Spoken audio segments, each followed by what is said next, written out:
Welcome back to Documentary Meets Virtual Reality. As virtual reality charges into the public consciousness as our next artistic medium ripe for innovation, all while still in its infancy, how can artists, consumers, curators, technology creators, and the public shape the direction and navigate the growing opportunities in interactive entertainment? We joined VR experts Ana Serrano, Chief Digital Officer at the CFC, Jaylee Williams, President at Occupied VR, and Nyla Innuksuk, partner at Pinnguaq Productions, who just won Pitch This, by the way. Congratulations to her.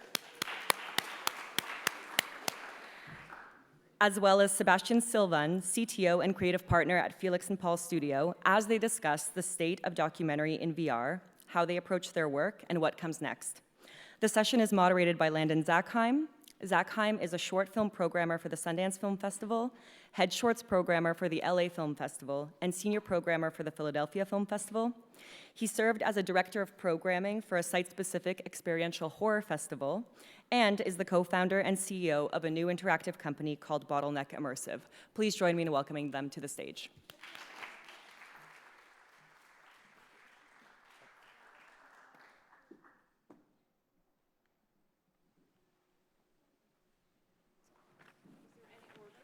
No, sit where you like.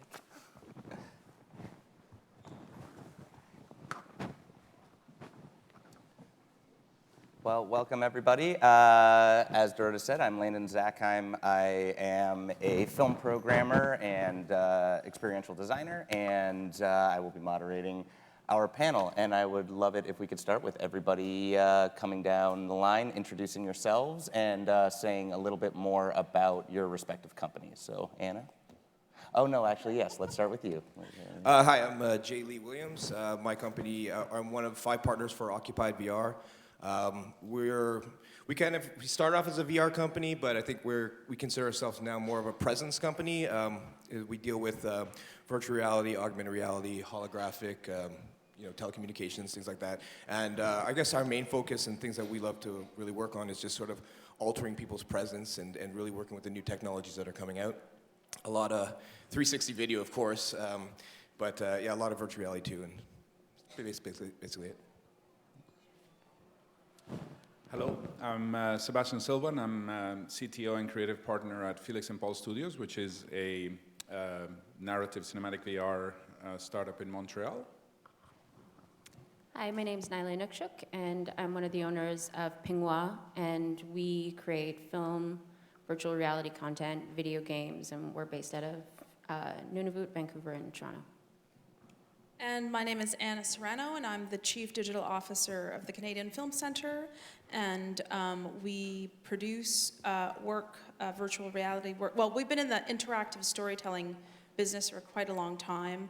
As part of my remit as CDO, I'm also responsible for our innovation lab, which is the CFC Media Lab, which has been doing interactive storytelling for a long time, and VR is really part of that continuum.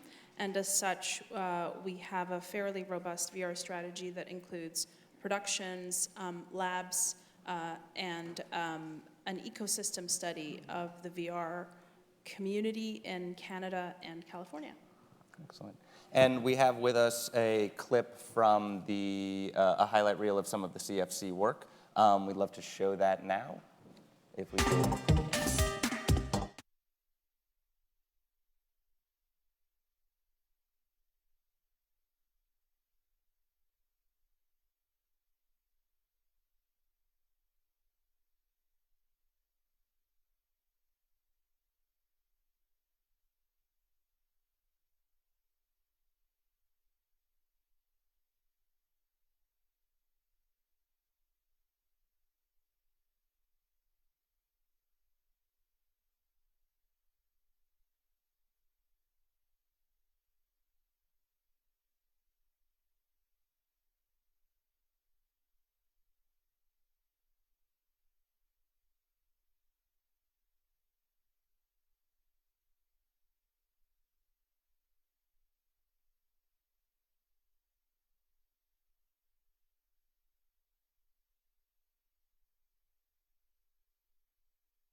And in fact, we work quite It's kind of like a Yeah. little bit of my demo reel too. Yeah, we work quite a bit with Occupied VR, so it's Yeah, we work a lot together. Yeah. Well, then before we move on, would you like could you either of you actually put in context a little bit, explain what some of what we just saw was, some of the stories behind that? Sure.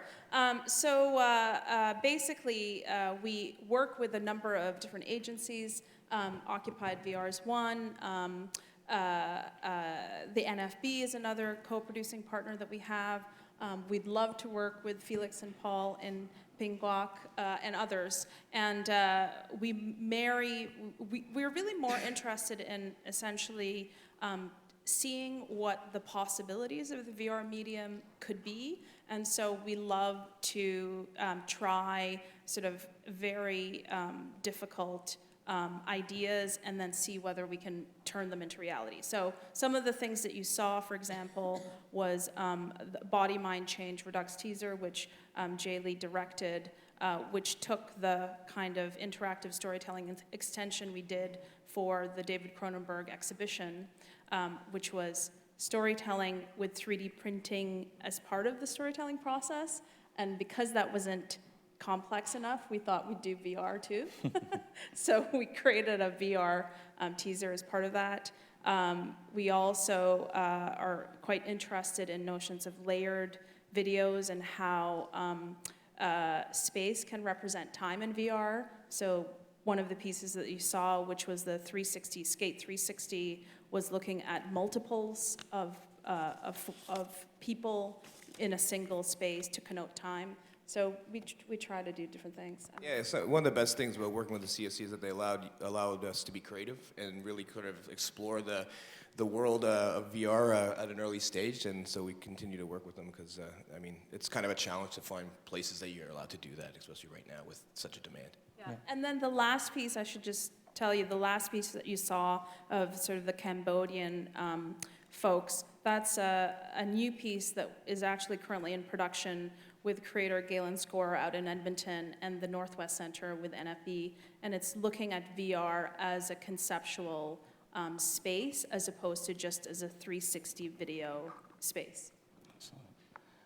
So we'll get back into work and we'll talk about documentary in just a moment. But first, because virtual reality is still feels somewhat new in the sphere of filmmaking, still seems to be a very exciting medium.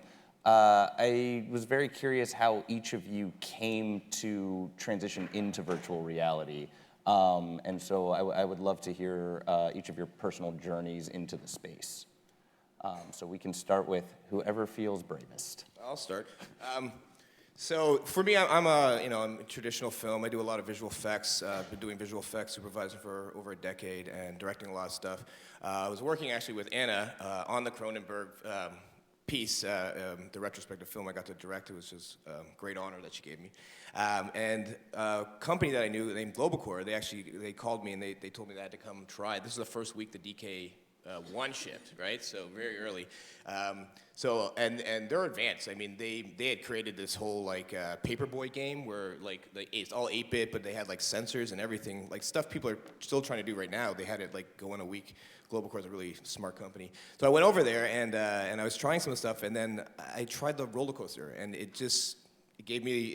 my stomach dropped, and that sensation just blew my mind. So I actually went back to my partners at my film company. I said, you guys can either buy me out of the film company or come along with me, but I'm going to go into virtual reality. And so they all thought I was crazy, but they came along. And they're all very happy now that they came along. But, and that's sort of how I transitioned. And it was also Globalcore, too, that they bought one of the first like GoPro 12 camera rigs, for stereoscopic and stuff from 360 Heroes. And they called me one day and they're like, we have this rig, but we can't figure it out. And we've been trying. So they gave it to me, and I just sort of went into a deep cave of like trying to figure it out. Because I went online, and the people that made the rig literally had just a photograph of them putting up a Christmas tree in 360, and it wasn't even video or anything. So there was no pipeline.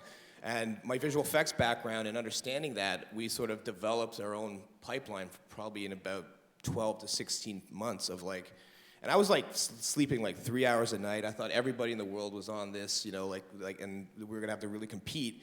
And so 12 months later, I come out, I'm like, okay, let's make some virtual reality. And I realized nobody did it, right? So there was like so few people. Felix and Paul, yes, of course, but not very many people had gone down that route. So I realized that we were like a couple years ahead of people. So hooked up with the CFC again, and Anna gave us the opportunity to take Cronenberg and sort of use that as a test. And we showed it at the CFC barbecue TIFF 3 years ago or whatever, and everyone just blew up. And so we just sort of been sticking with it and really developing and going forward with it.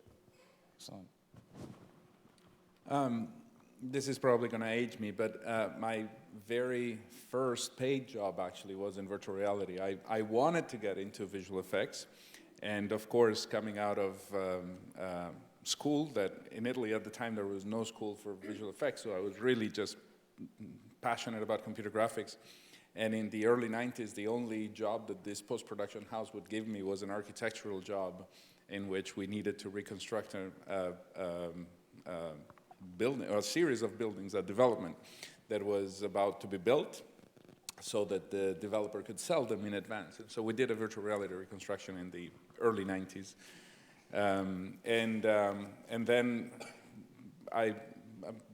about a decade later, so that was probably the second or third, depending on how you count them, the wave of virtual reality. And about a decade later, there was another push from the European Union trying to develop and help develop virtual reality. And so we started a place still in Italy, which was a production, but also had a research center. And the research center was very much devoted to virtual reality. It was called Virtual Reality Multimedia Park. And then I continued, obviously, paying the bills, doing a visual effects career, which actually is what had attracted me towards technology and this space. And then after a number of years in New Zealand, I wanted to experiment a little bit more.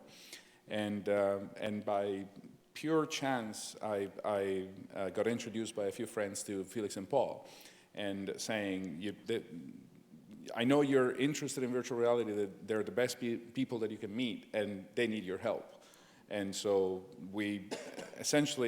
I had a meeting at their office and a second meeting the second day, and they've been trying to kick me out of there ever since. I have not left there. I jokingly say that sometimes I sleep at the office, and for a while I actually was renting an apartment exactly above the office. So I came from the film production background, but my best friends made video games, and so we had like a bunch of Oculus DK1s and DK2s, specifically for virtual reality and video gaming. And then a producer friend was just like, well, you're kind of the nerdiest person I know. Can you make a virtual reality thing, like an extension of a 2D project? And so I was just like, oh yeah, no, I know everything about VR. So I agreed to it, and then I just like called up my friends, and I'm like, okay, tell me everything you know. And so we pulled it off, and then I just started doing lots of research, whether it was just like on production, but also the workflow, CG, 360, all of that stuff, software development, camera building, omnidirectional microphone building. And it was kind of like Jaylee said, it was like, I didn't know a lot, but I realized pretty quickly that I knew more than most people, because nobody really, oh yeah, guys, none of us know what we're doing. So thanks for coming.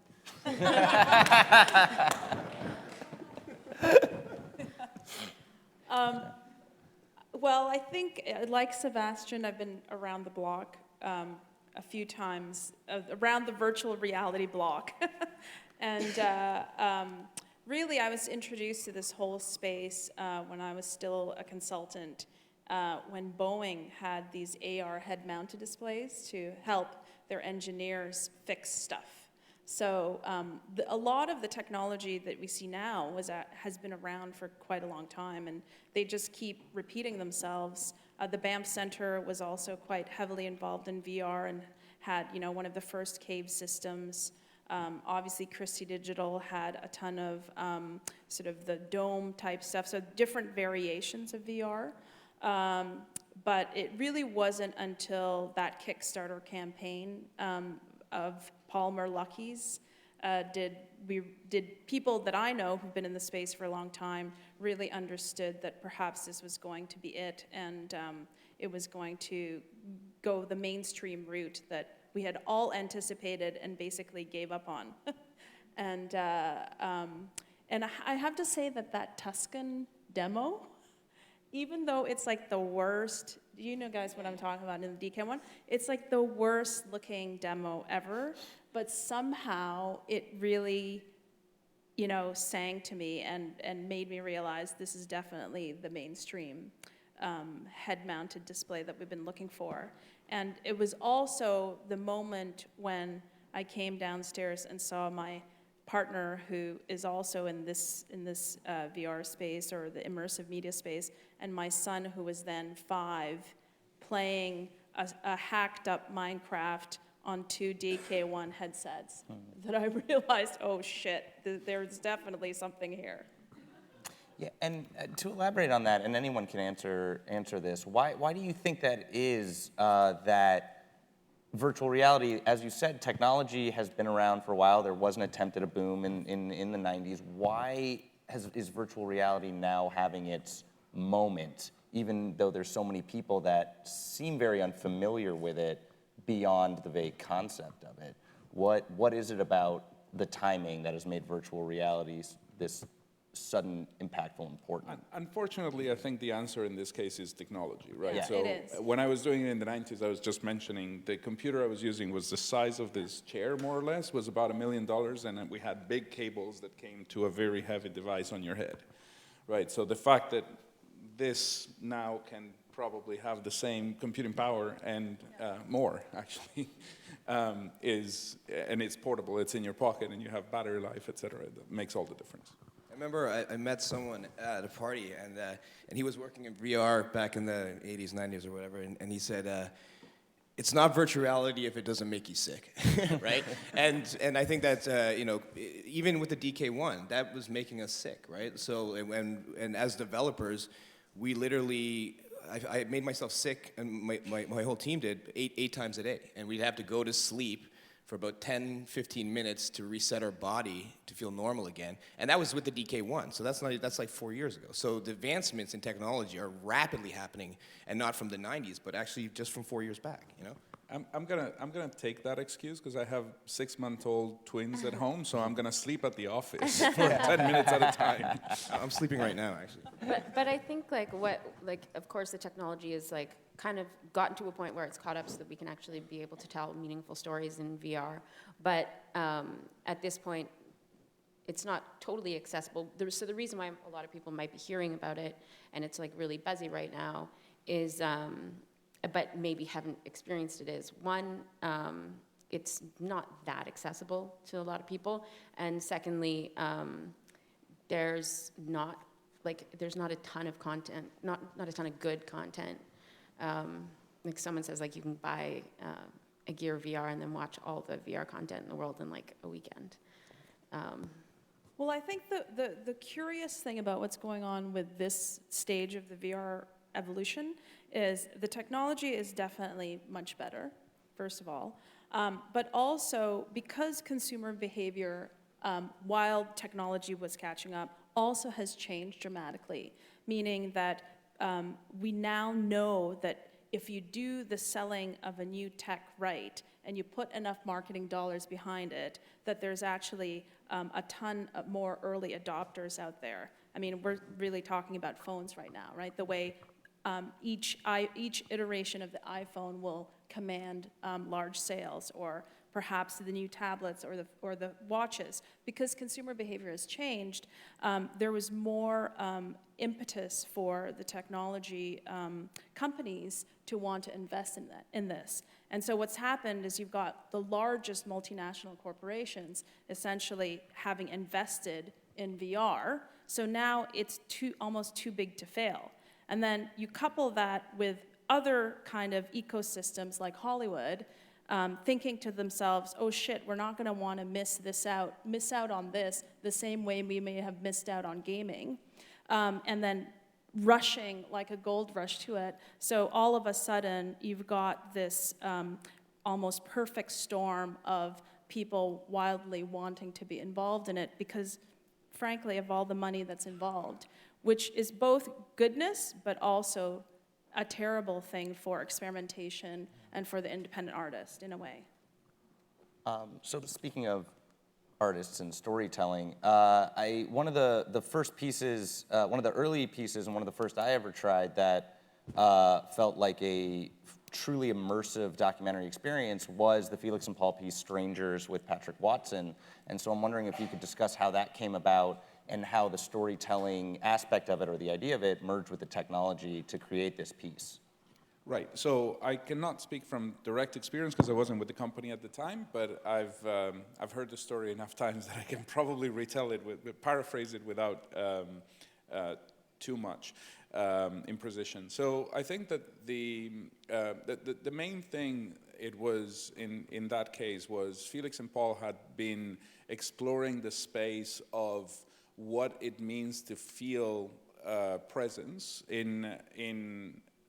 before virtual reality came about. And so they had been working with stereoscopy and with windows to the world, so using the rectangle as a window to the world, but respecting the principles of scale, respecting the principles of depth, and making it so that you actually are, and kind of unlearning what they had learned in film school to go back to more of a sense of intimacy in still traditional media.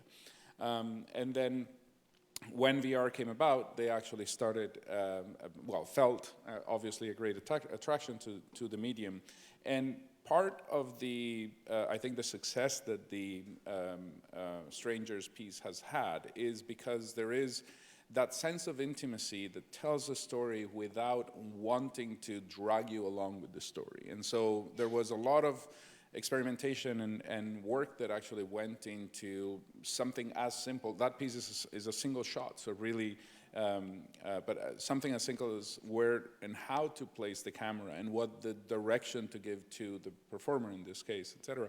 And it all comes together into something that feels very intimate and feels very much a relationship with between you as part of the audience that obviously control a lot more than in any traditional media and the performer. And that this Strangers was essentially getting to see an insight into the recording studio process, to have an intimate moment with an artist. I know, Nyla, you've worked a lot in music VR. One of the first pieces that I think hit the mainstream was the Paul McCartney concert short film. What is the connection between music and why is there so much VR content related to what is essentially the music documentary?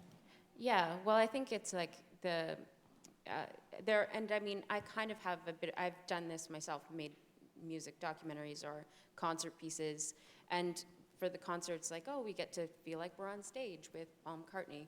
And it's like, that's pretty neat. It's kind of a little bit gimmicky, kind of relying on the buzz of VR.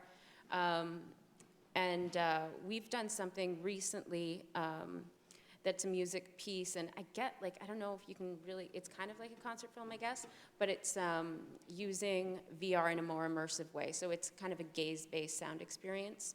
So it's like a DJ group, but depending on where you're looking, you're kind of building the track around you and kind of mixing your own track. And there is you're kind of learning more about different elements of the song based on the visuals and the sound put together. So that's an example of more, I don't know if you could call that a concert film, like you are with these performers in the middle of a performance, but it's a little more structured to the medium of VR, which is more like inherently more interactive. I think the reason why music videos work is VR is already a new medium. So for creators, it's really important to find a formal structure within which to then experiment in VR. And what music videos provide you, as like banal as this might sound, is essentially a time-delimited event. You know, so you know it's going to be 2 minutes long, and then you could, and you know that's the kind of formal structure of the piece, and then you can then invent around that, and that just makes things so much easier. And so for creators, it's really about finding what is that particular piece of, what's that structural element that is known to both audience and creator, so that we don't have to explain it, and then let's experiment with that. That's very well put. What are some other techniques that you've each learned through trial and error that you've been able to implement to make your VR storytelling better? And I'd like to specifically talk about your documentary work, since I know you traverse many narrative elements. Why don't we start with? Go ahead, Sebastian. I don't know that, so obviously there is I think that the most important thing about VR is first and foremost unlearning, and then starting to learn. So unlearning a lot of baggage that we carry from our respective pasts, and the learning is a process. And I don't know, you were saying earlier, I think that something that resonated very much, if anybody tells you that they know what's going on in VR, they're lying to you, right? And there aren't yet very strong rules. So we are all trying to somehow define the language, but by definition, a language is an agreement between a sender and a receiver, right? And so one of the things that I think is most important is sticking to principles. And so you want to make sure that you respect the counterpart. And respecting the counterpart comes as easy from not having obvious teaching lines, right? but it goes all the way to having a narrative justification for the presence of the audience, the singular audience, in the scene. And that works obviously for documentary as well as for fiction content. But I think that I'm not sure, at least for myself, there is something that I can say I have learned, except for being very respectful of what is the context in which you are forcing somebody to come in. And there's something about VR, we were talking backstage about the empathy, which probably, there is certainly a part of it, but there's also a heightened attention, right? When we are in a real situation, you are 80% paying attention and 20% thinking if you left something on the stove at home, or the call you need to make in 20 minutes or something like that. Whereas when you're in VR, there's that heightened attention in which you're paying almost uninterrupted attention and undistracted attention to the content that you're seeing. And so you have to be very respectful of that. You kind of just said everything I was thinking. I mean, you really put it, I was going to, talk a little bit about the user and really taking them into consideration. I don't think that it's said enough, and I think that there's like this line that keeps getting crossed, the difference between 360 video and 360 video for virtual reality, right? There's a different approach to making both of those, and I feel that that's getting lost in the amount of people that are just adapting or picking up the medium. And it kind of pisses me off a little bit because, our studio, like we spend a lot of time, anti-sickness and figuring out stabilization of moving shots and stuff, things that will allow people to have an enjoyable experience, and then, so taking them into consideration to the highest degree. And then there's just a lot of content out there that's created with, with the word virtual reality or VR attached to it, and that just is turning people off, you know what I mean? And it's not really well-crafted content. And I really kind of wish that there would be a definition between the two that people really understood. So I kind of had to pop that in. Yeah, and I totally agree with what you said about unlearning things, because it's easy for people that come from the film world or documentary world in 2D to kind of just try and apply those same practices to VR or 360. And I've definitely made that mistake with a client that it was a very famous hockey player, and I didn't know who he was, but apparently he was very famous. And I make video games, guys. I don't play sports. But it was let's go shopping with him. And so we're just the director was like, okay, we're just gonna go shopping. And so the mall was closed and we're just like watching him try on suits. And I was like, why are we doing this in virtual reality? Because I wouldn't even want to watch this in 2D. And it makes way less sense in 360. But yeah, so I think that definitely like kind of, it is a totally different medium. There are obvious crossovers between film and video game and VR, but it is its own medium, so you kind of have to, we're still trying to figure out the language, figuring out what works best and what makes sense for 360. I kind of feel like we gotta unlearn VR itself almost. So you know how you're saying we need to unlearn what we've, our film background and start again with VR. But at this stage of VR, where as you said, 3/4 of VR of perceived VR are 360 videos, I feel like saying let's unlearn those bloody 360 videos, because VR is a conceptual, well, some of them, okay, sir. I don't mean, obviously, we make 360 videos too, but what tends to happen is we tend to think that the VR head-mounted display is a presentation screen for 360 videos, okay?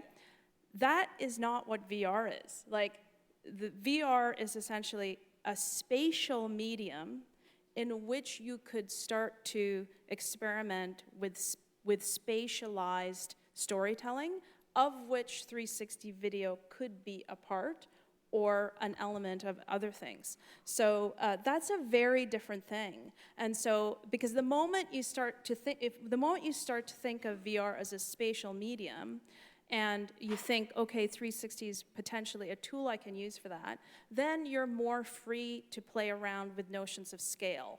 So there's no reason at all for you to put the camera at a fixed point of view at eye level if the story doesn't demand that. You could start to play around with the fact that this spatialized medium is so intimate, and what does intimacy, what happens to intimacy when the audience is placed, or when the user is placed in a very kind of small point of view, looking at the world in this large world. All of a sudden, scale becomes part of the storytelling toolkit that you've never had access to. But I don't think we've really talked about VR as a spatial medium. Absolutely, 100% agree. I think that a lot of people are focusing on how you cannot control what the audience does and where the audience looks, and et cetera. And I think that that's a boring discussion. And there is so much more that is a potential that people are just not looking at because it doesn't fit in the frame of the traditional media they're coming from. And I actually have a pet peeve, because we're all talking about VR, but that's to me a big misnomer. I don't, but most people have a TV set in their houses. And through that TV set, they sometimes do watch television, watch movies certainly, play video games, do Skype with their parents, stream CBC radio, consume 100 different types of media through that same device. And the fact that we're all using a headset for consuming different types of media doesn't mean that all those media are called virtual reality. And as well as there are adjacent media like 360 video on your Facebook page, which are adjacent media, but a different type of media. And so calling it virtual reality is doing a disfavor to all of us and the exploration itself. I'm blown away that you can Skype on your TV. I didn't know that. I think you've all touched on something that's probably an important question to ask, and that's why do these films, documentaries, but any of the films, and feel free to use your own work as an example, what is it about the documentary work being made in VR that needs to be made in VR? Why is VR the ideal medium for those as opposed to a traditional documentary? There's a piece that I'm actually working on with Anna's and the CFC, the NFB, and we're doing it with Vice, where we filmed Prime Minister Trudeau going to native reserves.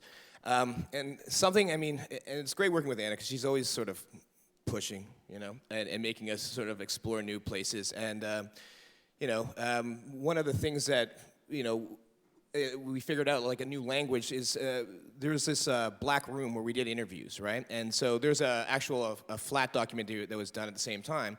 And one of the people that was being interviewed, it was a really heartfelt story about his daughter who committed suicide.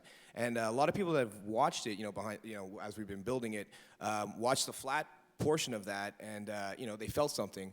But then when they went into VR and they saw almost like sitting across from the guy, so he's not framed, he's not cut or anything. You actually see his feet, his hands twitching and his nervousness, and that's all sort of coming through in virtual reality that you're not getting through the flat. And people were coming out of the virtual reality component to that same sort of interview crying.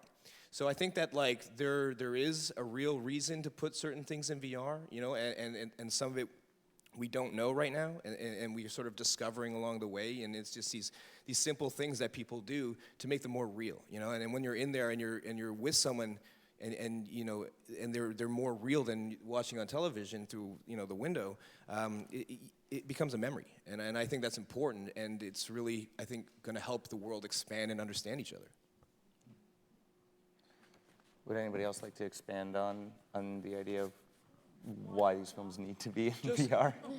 I will just confirm that. So there is a sense of, I'm going to say something obvious, but there is a sense of presence that is unmediated, right?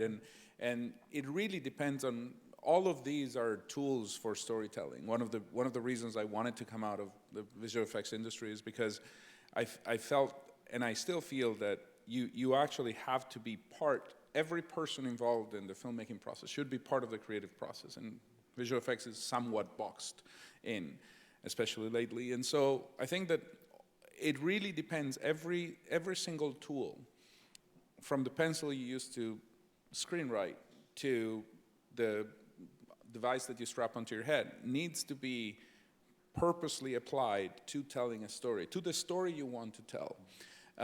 When we were shooting with the Maasai in Kenya, we actually showed previous experiences to the people in the village. And in the evening, we obviously couldn't understand, but in the evening the translator told us that they were retelling the stories that they had seen earlier as if they had taken a trip. So the language they were using to describe what they had seen is, I went to this place and I saw this.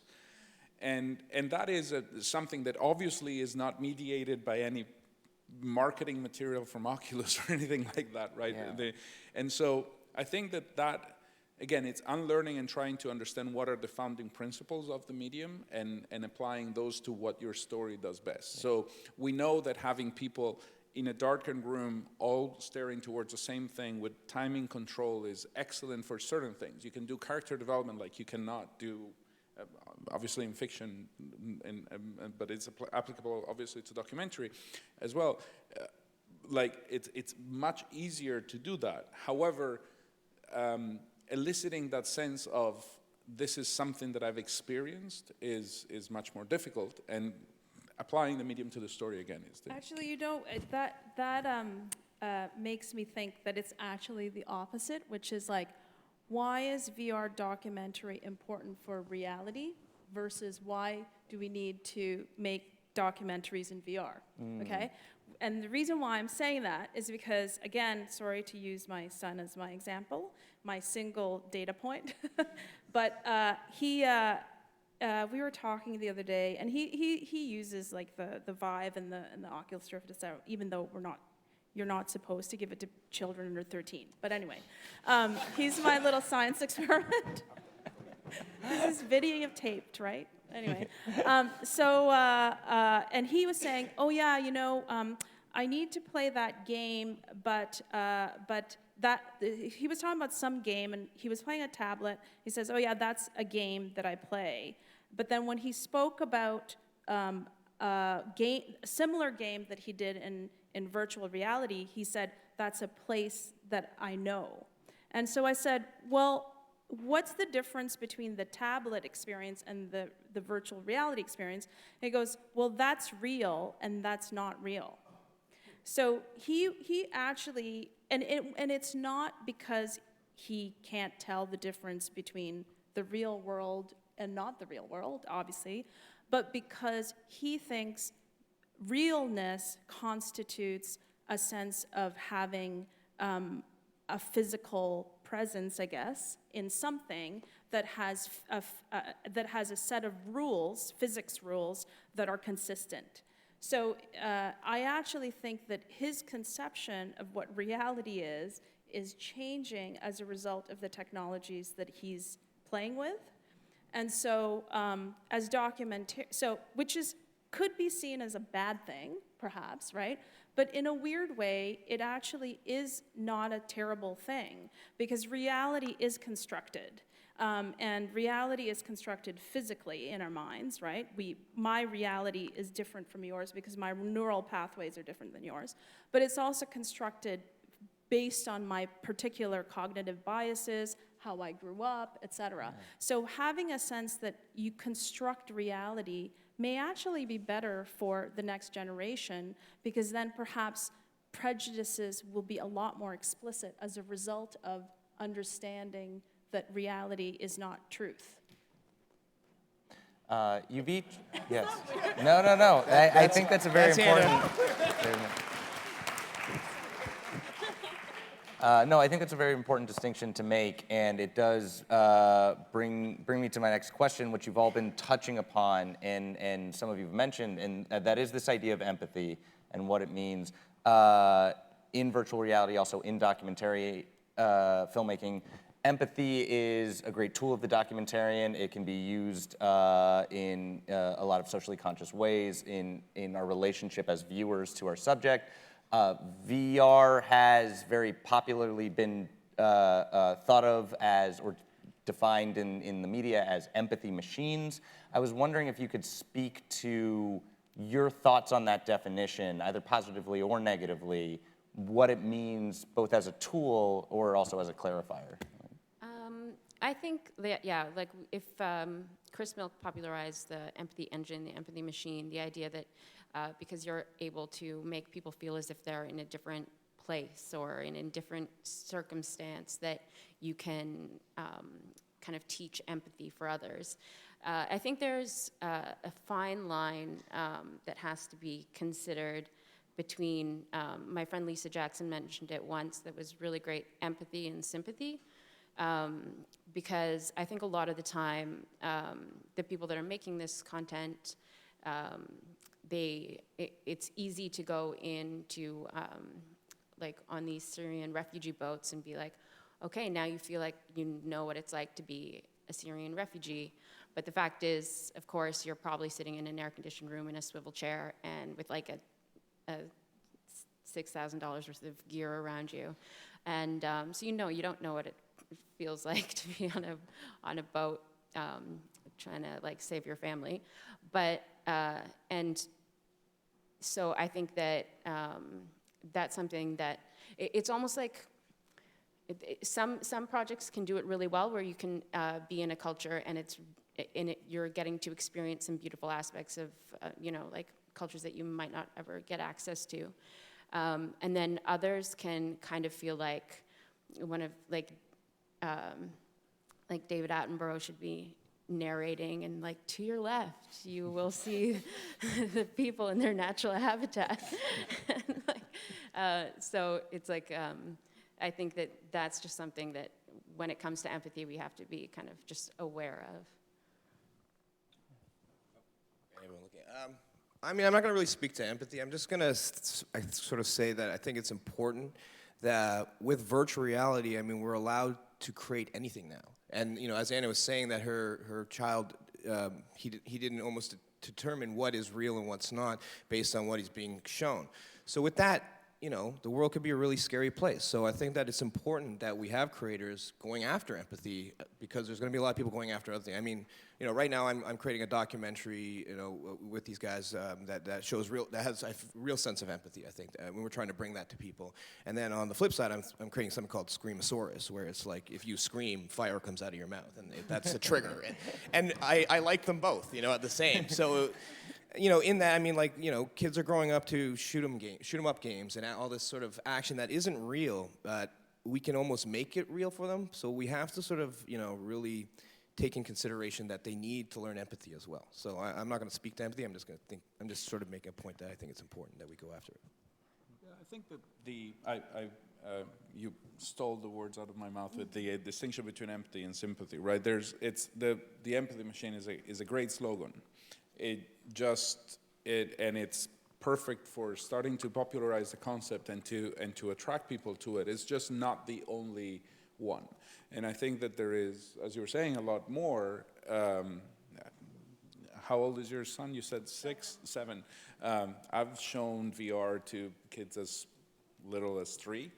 And it's the sense that, not obviously, believe it or not, it wasn't a documentary, the Apathosaurus experience, the Jurassic World experience. We tried to train the dinosaur, but she wasn't cooperating, so we had to do it CG. And the sense of fear that elicits, there's no empathy. There's a, take this out of my face, and so in some cases, just pure refusal to go on. There is a lot more to be explored, right? And I gotta say that I think empathy, they use the wrong word, actually, I think, like this whole empathy engine thing. Because what happens in VR is that your brain is tricked into thinking that you're there, right? In terms of a physical environment that has a set of rules that are consistent to the world, right? So this notion of presence. And because of that, you actually have physiological reactions to things that you would normally have physiological reactions in the real world. So if I were to start talking to Nyla like this, she's gonna start to feel uncomfortable. And what's happening in VR, sorry about that, what's happening in VR is like these people are actually quite a lot closer to you than what would be normally socially acceptable in terms of personal boundary space. So you do get a physiological reaction to that, and I think people have mistaken that for empathy. And that's what really pisses me off about this whole empathy thing, is that to me it has to actually be about true understanding of the other, and not simply physical butterfly discomfort feeling kind of in your belly maybe, or feeling sweaty or whatever, simply because of a personal discomfort thing that's going on. And do you guys sort of, or do you think I'm going too far with this notion? No, I think that's very necessary to hear. Speaking of that, we have reached this moment in virtual reality where it still feels as though this next stage is in something of its infancy, but we've had a few years and several projects. What are some of the trends you've been noticing that either you think should continue into the future or you feel may actually be damaging? What do you mean, like technology? Just technology or storytelling trends within the medium itself, or the way it's being presented. I think that, like, coming from a visual effects background, a lot of what we do is tracking things in. So I think that people are starting to understand tracking and scanning. So I think those two technologies are going to actually conquer back and take back virtual reality from 360 video, right? Like right now, we're making a traditional, a 360-degree documentary, but what I really want to do next is start going into places and scanning them. And then now with things like the Vibe with room scale, I want to go to Africa and scan a lion somehow, or like a lion's den, and then bring that right into. Very challenging, right? But this is what I want to go after. You know what I mean? I don't want to go back and make another 360 documentary. I want to bring a place to you where you actually can feel that place and really start going in towards what virtual reality should be. Does anybody have any other sort of? There are a couple of things that I'm very conflicted about. And I think that one of them is actually some of the technology trends, right? So there are many things that are done just because you can. And so I guess if I abstract from it, the things that are annoying is when you do things without a purpose. So right now is happening a lot with interactivity. So because you have room scale, you just do things that you can. And so rather than saying, hey, I want to scan a lion because I want to tell a story about that lion, you see a lot of examples out there where you're really just gimmicking the technology, just proving what the technology can do. I'm very conflicted about that because that's also the way in which you explore and you learn, and we're all into this for learning, right? And so I don't want to curb even my own instinct to go and explore some things, but I think that there should be some curatorial or at least editorial control from each of us to say, well, this is really an experiment, I'm not going to go and put it out there, or I'm not going to claim this is the latest evolution of virtual reality, because that trains people that are financing, producing content, creators, etc., to that is where we should be going, right? And so you get a lot of requests, even from, we don't tend to do that, but from brands that say, oh, we want to do this because we heard that that's the latest buzzword. And so that moves and shifts makers and trends and markets to things that might not be as interesting. Yeah, and I know, Anna, you're involved with this as well, but like the NFB is doing something that's really great, that's like a VR lab, and there's no goal of releasing any of the stuff that's being produced.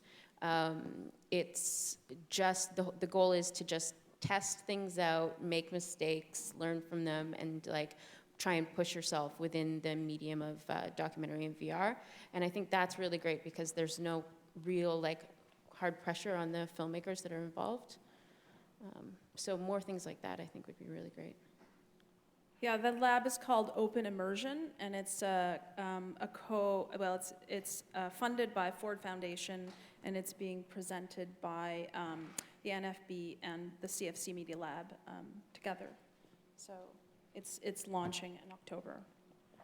In terms of trends, I think, what's interesting is I think a lot of the people who've been in the 360 space, 360 video space, are starting to feel comfortable now with the technology, so want to push the boundaries of that.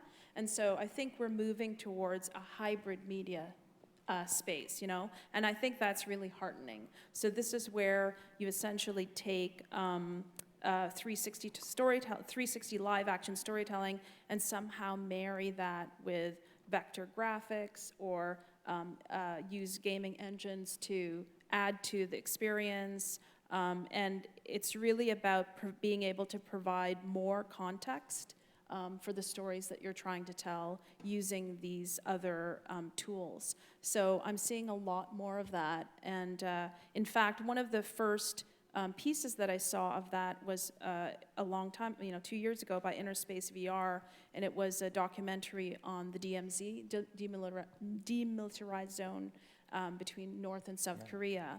And what was really interesting about that piece of VR work is how they transitioned between the VR environment as a conceptual space to display contextual information, and as a filming space to explore the territory. So it was really nice to move between those transitions. Yeah.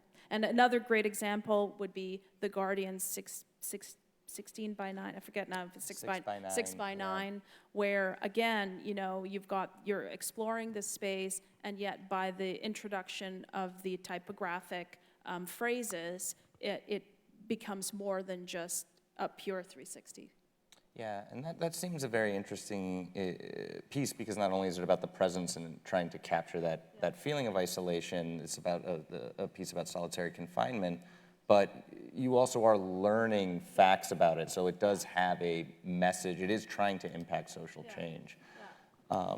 And so I know, so we've talked a lot about kind of ethnography explorations and some of this. I'm wondering if Lee, you could talk about your working relationship with Vice, which has a very particular style of documentary, and how has working with Vice affected what you're producing in VR? I mean, it's Vice, so a little bit of pressure, right? I mean, the people at Vice have been great, you know, and we opened the doors with Ana, the CFC, and the NFB, and so I think the group there is really all working together trying to figure something out, right? The documentary, I mean, you know, I'm not a traditional documentary filmmaker. I'm a storyteller, visual effects, you know, those sorts of things. You know, and so in making this, it was sort of difficult because, you know, we captured so much footage, right? The flat documentary is actually 1 hour long, so it's sort of like the things that we had to figure out along the way. You know, and it's like if I had to sort of relay it to any, you know, filmmaker that's looking to get into VR or 360 filming, you know, here we now don't have 16:9 window, we have a 360-degree space where the viewer at any moment could be looking at 80 degrees of that, right? So you have to take that in consideration. Then their attention span is a lot shorter for VR than it is for television, so you have to then jam everything in, but you have to keep your edits twice as long because you have to allow them to look around. So it's like we hit wall after wall after wall and challenge after challenge and many iterations of the documentary. Now what we've actually developed is a expandable documentary, right? So it's a sort of format that we've been working on together. And it sort of started with Ana pushing again, right? Which I love, by the way, because she lets us really figure things out. And you know, when you step back from it, it's like, wow, that, you know, she's really on the ball with some things. So when the viewer's in the documentary now, they can watch it from anywhere from 11 to 19 minutes. And at this current time, there's 56 ways of watching the documentary. And when I'm done, there will probably be about 600 ways to watch it, right? And this has allowed us to put as all the content that we wanted to get in there, but have a short version so that people can just watch it and get sort of the on-rails version. But then it's also gaze-based, so it allows you to, it sort of chooses for you based on what you're looking at, right? And then also allows at some points for you to choose which path you want to go on. And, you know, it doesn't really veer off too different. It's just sort of different stories, you know, like which here do you want to listen, you know, of the people do you want to listen to more? And so it was allowing the user to sort of expand the document. And I think that's sort of a great thing that we sort of discovered and I want to play more with is allowing the user to sort of really feel in charge. And it was interesting because we made the 360 video that we've been demoing at TIFF Pop 3 and stuff, that's sort of just on rails. But as soon as you're in there and you're like, and you click on someone and they start talking, that like really, it sort of expanded my mind. As soon as the first time I saw that, I was just like, wow, there's something really special here that we should keep furthering along because I really felt like I was part of the documentary, you know? Before we open it up to questions, I'm hoping that you could each touch on, we see a lot of demos as making up the majority of content right now, which technically can be classified as documentary, but what can artists do to kind of ensure, how can we sort of, this medium and the companies involved ensure that there's more, what we start to see in the future is more story forward, or that there is more storytelling at play in the medium? Where do you see this going? And anybody can speak to that. I think a lot of it is actually, unfortunately, related to funding. So because brands typically tend to have the money, you're either getting marketing promotional extensions to existing properties. And in fact, Canada's quite lucky because the reason why we were able to do the interactive VR doc of the 1 hour long documentary is because you had two public institutions, well, we're not for profit and a public institution, NFB and CFC, put in some money, plus the Bell Media Fund, which is TELUS Fund, which allows you to finance digital media experiments associated with television programming. And so there's a nice sort of funding mechanism there. For other jurisdictions, it's going to be really difficult to make a short film in VR, like a completed storied experience, because the price point is I would say, and I'd love to know what you guys think, for the kind of super, not prototype, but the super kind of lean, I would say it's about $10,000 a minute. But really, the moment you start going into a more branded kind of space, you're looking at between $30,000 to $60,000 a minute. So, and then the amount of minutes that you're talking about range from about 6 to 10. So that type of money is hard to come by, I think. So I think we should definitely push for that, and we at the CFC is committed to continuing to produce works that have a beginning, middle, and end, for lack of a better way to put it. However, it is difficult to finance. Well, for us, the entire raison d'etre of the company is to do narrative storytelling in VR. And I think that there are so many boundaries still to be pushed. And I think that part of what I hope to see happen is that other people will actually go out and actually educate the brands on how you can explore the space. But there are many brands that are progressive and they want to, especially the ones that are coming into VR, is because they want to explore somehow. And so educate them in the fact that they can tell a story, and that can be a story that is not just an ad, which is, I think, is going slightly out of fashion, especially in experimental media, or in more experimental media. So it's really just educating and showing people that a story can be told, even if it's at the very prototypical or experimental stage, and showing that more complex stories can be told and longer experiences can be had. We are right now in purely linear story at around the 20-minute mark, but we're soon releasing something that is most ambitious project we've had is obviously fiction, not documentary in this case, but pushes that limit much, much further, and is very much a traditional story arc. So. Well, thank you so much. I'm actually being told we are out of time, but I would like to thank all of our panelists today, Jaylee Williams, Sebastian Sylwan, Nyla Innuksuk, and Ana Serrano. If you'd like to try some virtual reality, we do have the TIFF Pop section is at the festival. You can find it in the TIFF Bell Lightbox this weekend, and there will be 10 headsets available to show several different projects. So please do check it out. Thank you so much. This has been an excellent learning experience about what you can do in documentary and virtual reality. Thank you very much for coming to the panel. Thanks, everyone. Thank you.